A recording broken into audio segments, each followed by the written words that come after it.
मला आठवतं मार्च 2024 केळदच्या प्राथमिक आरोग्य केंद्राचं रंगरंगोटीचं काम आम्हाला मिळालं होतं.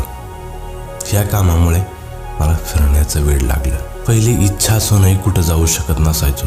अगदी 12वी पर्यंत कधी सहल नाही की कुठं फिरायला जाणार नव्हतं.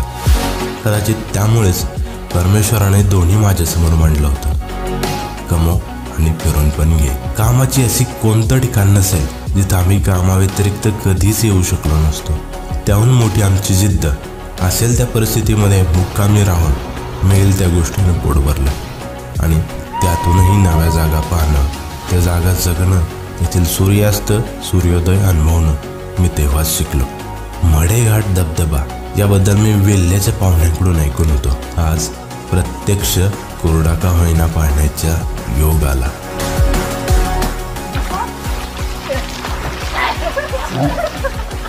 जे समोर दिसतंय ते मेजवानीहून कमी नाही असं मानून जगण्याचा आनंद घ्यायला या प्रवासानं मला शिकवलं. हळूहळू आत्मविश्वास येत गेला. तुटलो, हरलो, खूपदा एकटा लढलो, पण माघार घेतली नाही. त्यामुळेच माझ्या वाट्याला हे क्षण आले असं म्हणायला हरकत नाही.